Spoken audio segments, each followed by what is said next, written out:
बिस्मिल्लाहिर्रहमानिर्रहीम। अस्सलाम वालेकुम नाज़रीन, आप यूट्यूब चैनल देख रहे हैं। मैं इमरान खान हूँ। नाज़रीन, सबसे पहले तो नेतन्याहू की पसंदीदगी के हवाले से एक सर्वे सामने आया और ये एक फरमाइशी किस्म का सर्वे लगता है क्योंकि पाकिस्तान में इसके अजीबोगरीब नताइज आए हैं। पहले जो नताइज आए और जो सर्वे मैं आपके सामने रख देता हूँ, ये है जनाब सर्वे। और पाकिस्तान के मीडिया में, अखबारात में इस सर्वे को छपवाया जा रहा है। पाकिस्तान के मुख्तलिफ जो मीडिया ग्रुप्स हैं उनकी वेबसाइट्स के ऊपर इस सर्वे को डाला जा रहा है ताकि पाकिस्तान में ग्राउंड बनाई जाए। देखिए, नेतन्याहू के हवाले से पूरी दुनिया के अंदर ये चीज़ सबको पता है कि वो दुनिया के मुतनाज़ तरीन शख्स हैं और नेतन्याहू कई मुल्कों में दाखिल नहीं हो सकता, यूरोप के अंदर कई इलाकों में नहीं जा सकता। नेतन्याहू के ऊपर जंगी जराइम का मुकदमा है, नेतन्याहू के ऊपर अक़वाम मुत्तहिदा में मामलात हैं और इसीलिए अब एक और डोनाल्ड ट्रंप ने सिस्टम बनाया बोर्ड ऑफ पीस का, जिसको बोर्ड ऑफ नेतन भी बाज़ लोग कहते हैं और कोई लोग उसको गज़ा बोर्ड भी कहते हैं। तो ये जो बोर्ड बनाया, उस बोर्ड के अंदर नेतन्याहू को डाला गया ताकि आलमी रहनुमाओं के साथ बैठ के नेतन्याहू की जो तन्हाई है वो दूर हो जाए। अब जनाब, गैलप इंटरनेशनल के सर्वे के मुताबिक इसराइली वज़ीर आज़म को सबसे ज़्यादा नापसंद किया जाता है ईरान में, यानी 98% ईरानी शहरी नापसंद करते हैं नेतन्याहू को। इसके बाद बरतानिया में 52% बरतानिया के शहरी नेतन्याहू को नापसंद करते हैं। अमेरिका में 42% अफराद जो है वो नेतन्याहू को खुलकर नापसंदीदा कहते हैं। लेकिन आपको हैरत होगी कि पाकिस्तान में ये सर्वे कहता है कि सिर्फ 49% लोग इसराइली वज़ीर आज़म नेतन्याहू को नापसंदीदा शख्सियत करार देते हैं। ये क्या पाकिस्तान में फैलाया जा रहा मामला? इससे पहले भी एक हमास के रहनुमा होने का दावा किया गया एक शख्स के हवाले से जो बड़े लंबे अरसे से, लगभग 18 साल से तुर्की में है, और उस शख्स के हवाले से दावा किया गया कि वो हमास के बिहाफ पे बयान दे रहा है और अजीबोगरीब किस्म के बयान छाप दिए गए। फिर पाकिस्तान में एक और जाली सर्वे भी पिछले दिनों किया गया कि पाकिस्तान के बोर्ड ऑफ पीस में शमूलियत पर या फ़ौज भेजने के मामलात पर पाकिस्तानी शहरी क्या कहते हैं। तो वहाँ ये दावा कर दिया गया पाकिस्तानी शहरी इसके हक़ में है। और अब एक दावा ये किया गया कि पाकिस्तानी शहरी जो है वो नेतन्याहू को नापसंद नहीं करते। आप या तो किसी को पसंद करते हैं या नापसंद करते हैं। तो अगर 49% लोग नापसंद करते हैं तो 51% लोग क्या करते हैं? यानी 51% लोग ऐसे हैं जो नेतन्याहू को नापसंद नहीं करते। तो नापसंद ना करने का मतलब यह है कि उसको पसंद करते हैं। तो क्या पाकिस्तानी वाकई ऐसे? इस पर हमने एक सर्वे करवाया, हम रिज़ल्ट आपके सामने रख देंगे। लेकिन सिद्दीक जान साहब ने एक सर्वे करवाया सोशल मीडिया पे और तमाम तर कोशिशों के बावजूद 1.5% से ज़्यादा पाकिस्तानी ऐसे नहीं निकले जो नेतन्याहू को पसंद करते हो। तो ये सर्विस कौन करवा रहा है, इसका नतीजा क्या निकालना चाहते हैं? बात साफ है कि पाकिस्तान के मौजूदा रजीम ने, आसिम मुनीर साहब ने, ये फ़ैसला कर लिया है कि पाकिस्तान इसराइल के साथ वर्किंग रिलेशंस बनाएगा और उसके अमली नमूना, उसका अमली मुज़ाहरा वो ये है कि शहबाज शरीफ साहब उनके साथ बैठ भी गए, उनके साथ खड़े होकर फ़ोटो भी बना लिया और उनके बोर्ड के अंदर भी शामिल हो गए और फ़ौज भेजने की ख्वाहिश के लिए अमेरिका को बाकायदा एक अर्ज़ी भी पाकिस्तान ने लिखी जो अमेरिकी वज़ीर ख़ारजा ने कहा, और उसका रद्द-ए-अमल या उसका जवाब अभी तक पाकिस्तानी हुकूमत ने नहीं दिया कि जनाब ये झूठ बोल रहे हैं। तो ये इनकी तरजीहात हैं, ये इस तरफ लगे हुए हैं। कुछ तैयारा ख़रीद रहा है, अभी पता चला कि एक तैयारा और भी आ गया। कुछ सोर्सेज ये दावा कर रहे हैं, कुछ लोग जो हैं वो सोशल मीडिया पे दावा कर रहे हैं कि एक तो तैयारा वो था जो मरियम नवाज़ ने लिया, एक उससे भी दुगनी कीमत का तैयारा है जो आर्मी एविएशन ने लिया है। अब ये इतना लग्जरी तैयारा लड़ाई के काम तो आता नहीं है, ट्रैवलिंग के काम आता है। तो इतना लग्जरी और कीमती तैयारा अगर लिया जाता है तो वो किस काम आएगा? यानी अय्याशी वाली ट्रैवलिंग है ना, और क्या है?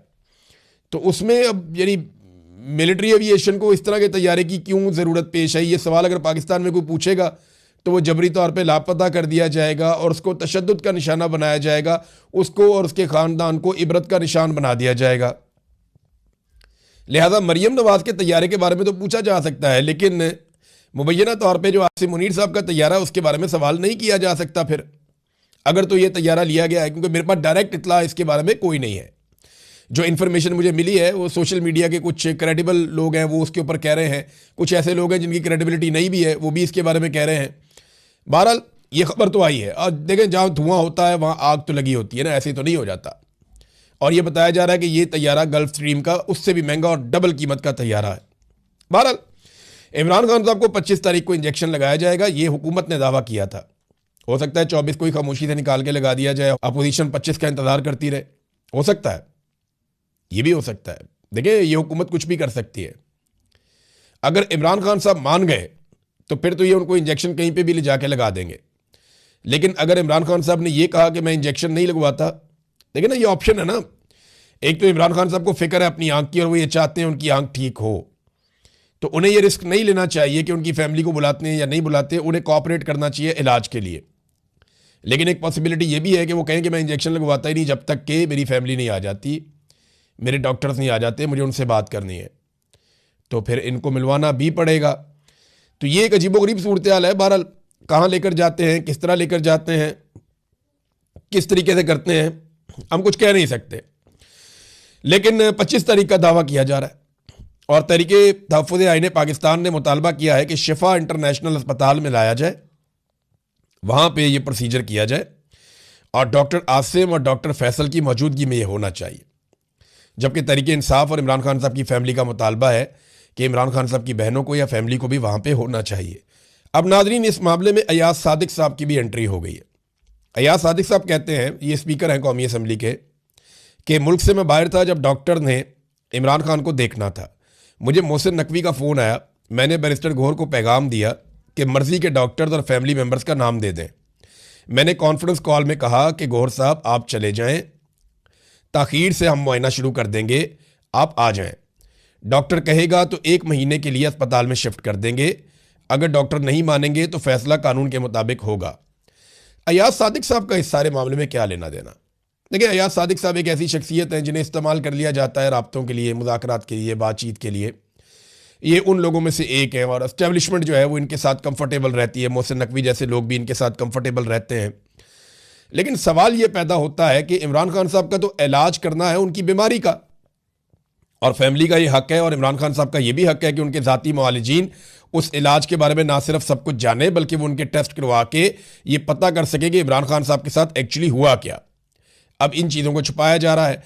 अगर इमरान खान साहब एक दबाव बनाने में कामयाब हो जाते हैं और उनकी फैमिली उन्हें मिलती है, देखिए अब ये इमरान खान पे ही मुनहसर है।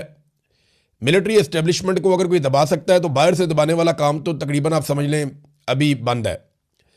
वो दबाव अंदर से ही आना है, वो इमरान खान साहब की फैमिली और इमरान खान साहब ही डाल सकते हैं। तो अगर वो मुलाकात करवाई जाती है तो उसमें इमरान खान साहब की जानिब से लाजमन कोई ना कोई स्टेटमेंट या कोई ना कोई हिकमत अमली या कोई ना कोई बयान बाहर आएगा। अब इसमें पहले से ही जो लोग मिल सकते हैं जैसे कि इमरान खान की बहनें, उन्हें डिस्क्रेडिट किया जा रहा है।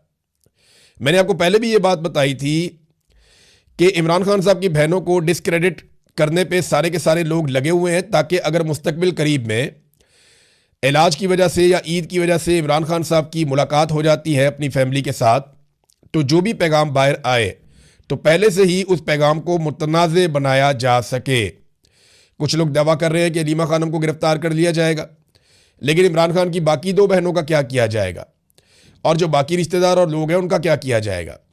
देखिए ये ख़ानदान एक जंग में उतर गया है और ये पीछे हटने के लिए तैयार नहीं है।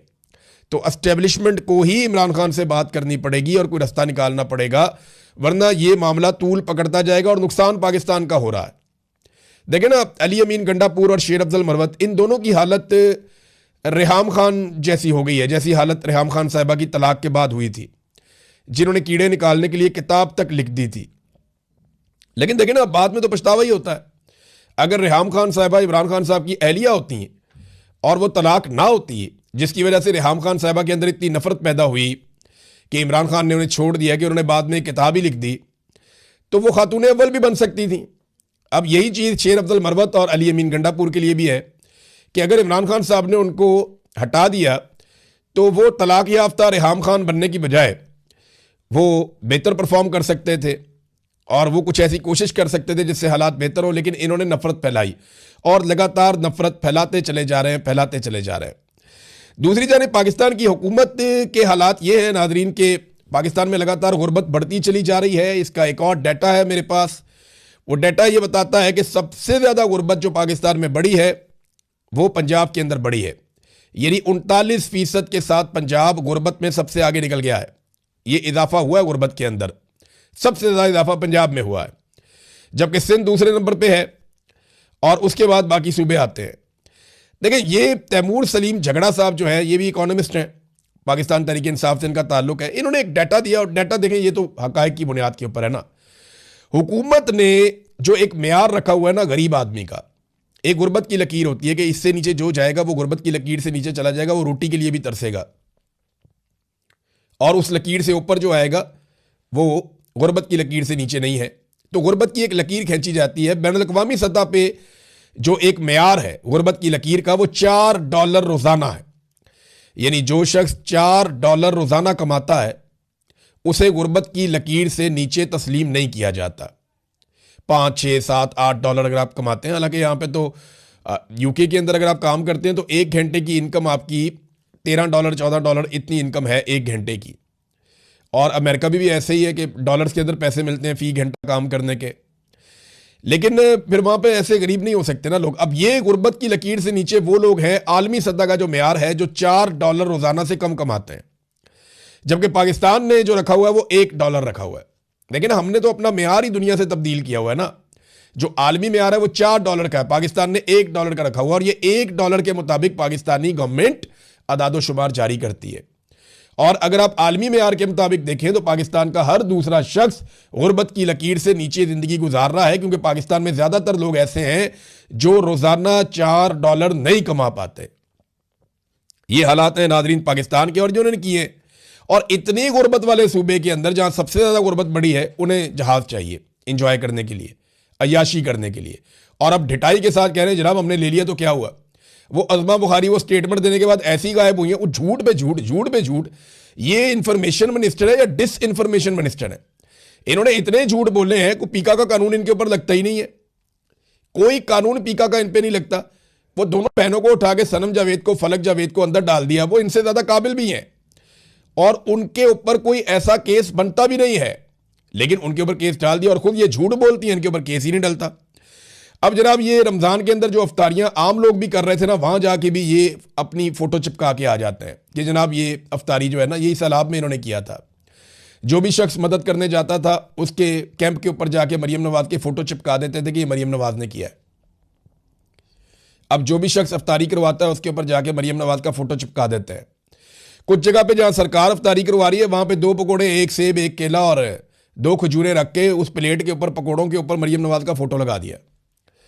यानी पकौड़ों के ऊपर मरियम नवाज का फोटो का कागज रख दिया। वो इतनी पर्ची है उसके ऊपर मरियम नवाज का फोटो। यार रोजादार है, खुदा का नाम लो यार, वो नई शक्ल देखना चाहते। क्या जरूरी है कि रोजादार जब बेचारा भूखा आएगा अफ्तारी करने के लिए तो उसे मोहतरमा की शक्ल दिखाई जाएगी? ये तो गैर जरूरी काम है।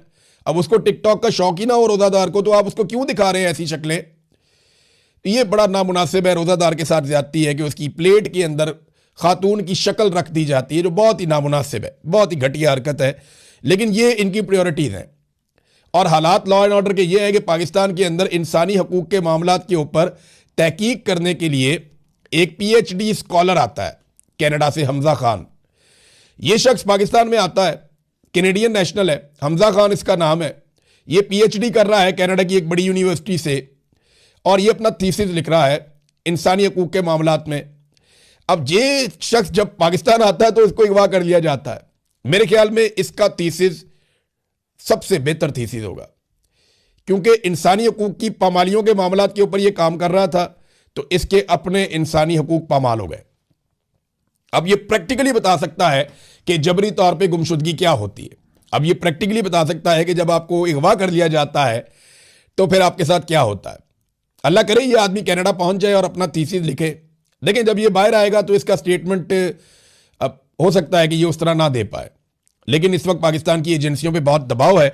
इन्होंने बंदा तो उठा लिया, लेकिन बाद में पता चला कि बहुत रोला पड़ गया है। ये सिर्फ कनाडा जाके अपने थीसिस में अपनी रुदाद लिख देना तो इसका थीसिस मुकम्मल हो जाएगा और टॉप क्लास का थीसिस बनेगा। यानी पाकिस्तान में एक बंदा पता करने आता है या इंसानी हकूक के हालात क्या है, उस बंदे को अगवा कर लिया जाता है और अब वो बंदा जनाब जाके बताएगा कि इंसानी हकूक के हालात क्या है। ये तो बिल्कुल ऐसे ही है कि अक़वाम मुत्तहिदा का एक बंदा आ जाए या यूरोपीय यूनियन का एक वफद आ जाए और वो कहें हमने देखना पाकिस्तान में इंसानी हकूक, और उन्हीं के इंसानी हकूक मुअत्तल कर दिया जाए, फेंटी भी लगा दी जाए, अगवा भी कर दिया जाए, तो वो जाके क्या रिपोर्ट देंगे? तो यही इस नौजवान के साथ हुआ। हो सकता है इसका जो थीसिस है वो कोई भी ना पढ़ता, मुस्तकबिल में कोई ज़्यादा मशहूर ना होता, लेकिन जैसे नज़ामानी के साथ किया इन्होंने, उसका आर्टिकल डिलीट करवा के, इसी तरह हमजा खान के साथ बड़ी नेकी की है। ये जल्दी इंशाल्लाह बाहर आ जाएगा, क्योंकि एजेंसियां इसको ज़्यादा देर रख नहीं पाएंगी। तो जब ये बाहर आएगा, कनाडा जाएगा, जाकर लिखेगा, तो लोगों की बड़ी दिलचस्पी होगी ये जानने में कि इसने क्या लिखा है और सूरत हाल कहाँ तक पहुँची है। नाज़रीन, पाकिस्तान के ऊपर जो टोटल कर्ज है वो मौजूदा रजीम ने इतनी तेज़ी से बढ़ाया है कि अब 138 अरब डॉलर का कर्जा हम पे चढ़ गया है। 138 अरब डॉलर्स, ये थोड़े पैसे नहीं है। 1 अरब डॉलर के लिए आप मिन्नतें और तरले करते हैं IMF के, बाकी मुल्कों के, और 1 अरब क्या, आधे अरब डॉलर के लिए भी आपकी दौड़ें लगी हुई होती हैं। मिसाल के तौर पे ये देखें ना, अपने चाइना से 25 करोड़ डॉलर लेने हैं, यानी ये 1 अरब डॉलर का चौथा हिस्सा है। ये थोड़े से पैसे आपने लेने हैं, 25 करोड़ डॉलर, और इसके लिए आप गारंटी नहीं दे सकते। पाकिस्तान गारंटेड इसलिए नहीं दे सकता कि पाकिस्तान का B नेगेटिव है। क्रेडिट रेटिंग जो होती है उसकी बुनियाद के ऊपर आपको कर्जा मिलता है ना, तो आपकी जो क्रेडिट रेटिंग है, यानी आपकी जो साख है, वो B नेगेटिव है। तो इसके ऊपर पाकिस्तान अपनी स्ट्रेंथ पे कर्जा नहीं ले सकता, और जो बॉन्ड है वो फ्लोट नहीं कर सकता। लिहाजा अब पाकिस्तान ने दरख्वास्त की है एशियन डेवलपमेंट बैंक से और एशियन इंफ्रास्ट्रक्चर इन्वेस्टमेंट बैंक से। इन दो आलमी बैंकों से पाकिस्तान ने रिक्वेस्ट की कि जनाब आपकी रेटिंग अच्छी है तो आप हमारी गारंटी दे दें, हमने ज़रा पैसे लेने हैं 25 करोड़ डॉलर, तो इसके ऊपर पाकिस्तान कमीशन देगा इन बैंकों को कि आप हमारी गारंटी दें, और हम जनाब ये कर्जा 25 करोड़ डॉलर का लेंगे, क्योंकि हमारी तो गारंटी कोई नहीं है, अब हमारी गारंटी मानता ही कोई नहीं, हमारी क्रेडिट रेटिंग माइनस में चली गई। ये इन्होंने पाकिस्तान के साथ किया। 2 अरब डॉलर आपने UAE का वापस करना है, और आप जहाज खरीद रहे हैं इतने महंगे, 2 अरब डॉलर आपने वापस करना है UAE का, और आप वापस नहीं कर पा रहे। 1-1 महीने 2-2 महीने का आपको टाइम मिल रहा है। नाज़रीन, अफगानिस्तान के ऊपर जो पाकिस्तान ने अटैक किया, और वहाँ पे पाकिस्तान का मौक़िफ़ ये है कि इन्होंने निशाना बनाया दहशतगर्दों को, दहशतगर्दों के ठिकानों को, लेकिन दूसरी तरफ अफगानिस्तान कह रहा है कि सिविलियन लोग जो हैं वो मारे गए हैं इस हमले में। लेकिन अफगानिस्तान ने अब एक और चीज़ कही है और एक धमकी जारी की है। उन्होंने कहा कि इन हमलों का जवाब हम मुनासिब वक्त पे देंगे।